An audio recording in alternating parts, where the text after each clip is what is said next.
And we are live on all our partner stations across the country and also streaming live on all our social media handles on Facebook and YouTube on 3FM 92.7. My name is George Kwaning.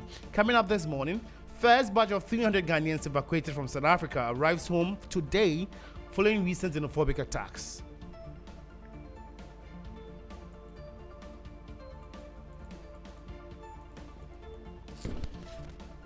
National Peace Council said to engage political parties ahead of the 2028 general elections over rising concerns about their speech.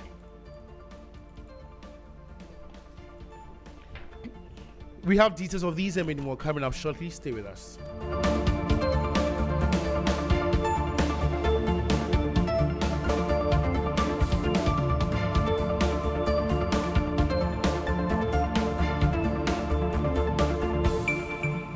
My name is George Kwaning, and now the news in details. The first batch of 300 Ghanaians is expected to arrive today from South Africa aboard a special chartered flight. The government announced a support package for Ghanaians being evacuated from South Africa following ongoing xenophobic attacks targeting foreign nationals. The Minister of Foreign Affairs said affected Ghanaians will receive a welcome home financial package, transportation support, and a reintegration allowance to help them rebuild their lives upon return.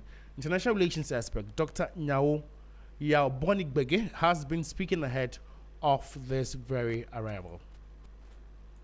I don't know how the South African government is going to repair this unhealthy relation that is currently taking place between our country and South Africa. So, let's continue doing what we can for our compatriots. We will bring them back home, and I hope that they will learn from all this, and let's help them to settle down. And if the government's interventions can help them, and then they can get gainful employment or start their own businesses. You heard the international relations expert, Dr. Kwaning, and he is speaking ahead of the arrival of these Ghanaians. And now the National Peace Council is preparing to engage the political parties way ahead of the 2028 national elections. This is because, according to the council, there's rising political tensions following the arrest of some political actors over comments alleged to contravene the laws of the country.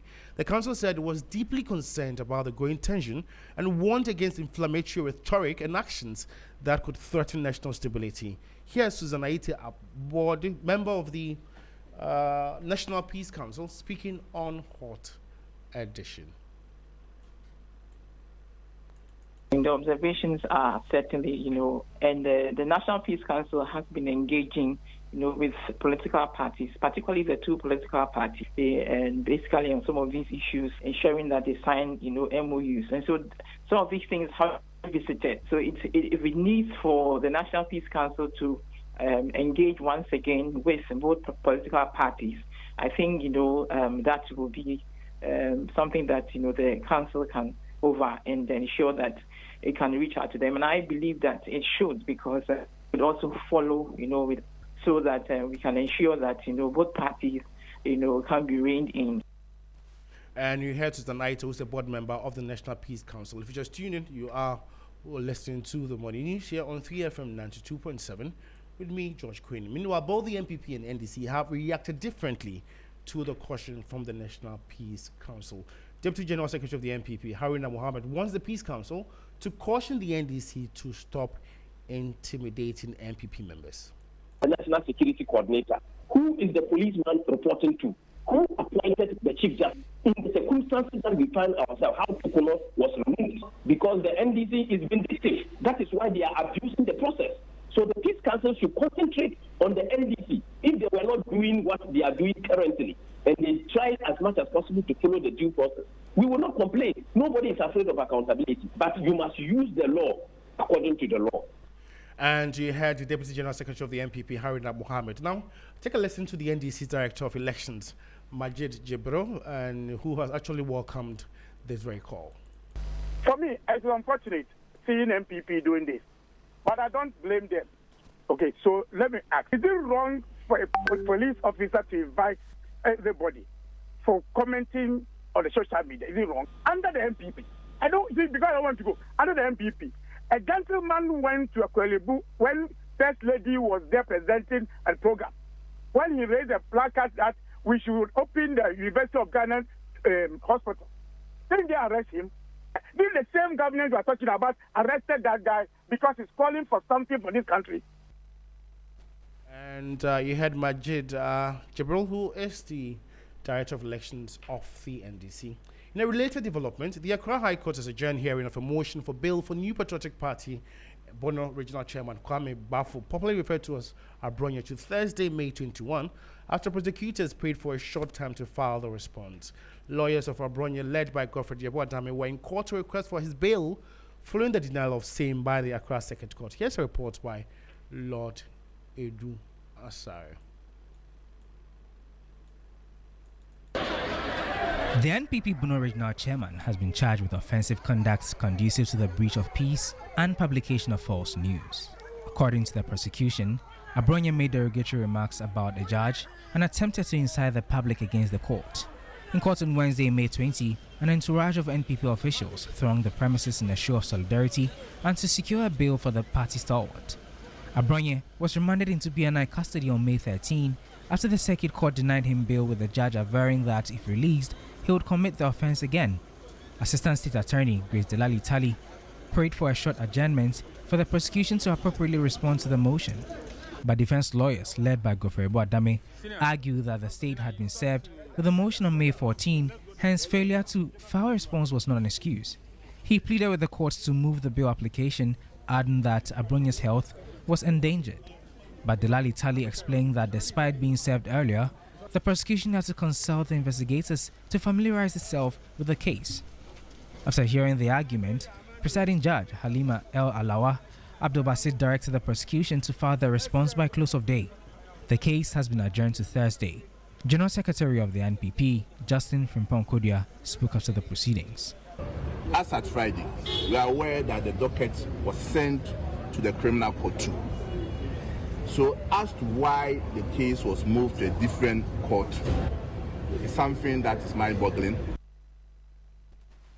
And that was a report filed by my colleague Lord Edouard. Before we part company, residents of Ohim Tigo Junction in the Bantama sub-metro of the Ashanti region are counting their losses after an overnight downpour displaced more than 100 people and submerged over 30 homes.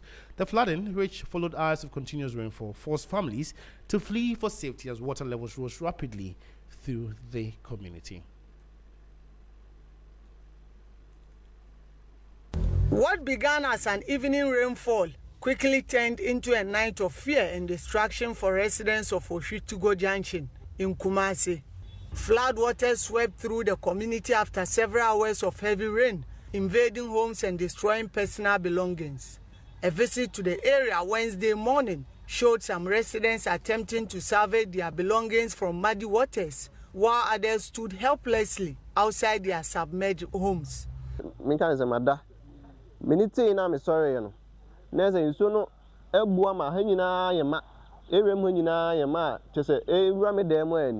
I was washing, so I went to go and get underwater so I can rinse it. So I was still on the way drawing the water when I heard like it sounded like a volcano. I was like, where is it coming from? So as I was approaching my doorstep here, the erosion has already covered from this place. So before I entered, the rain has already entered there and spoiled everything, all the gadgets in the house, including my phone and everything.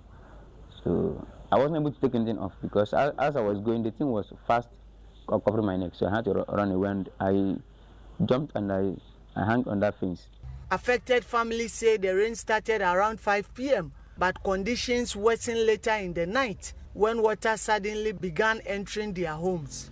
Observation by NADMO indicate that many of the affected structures were built along waterways, obstructing the free flow of water and worsening the flooding situation.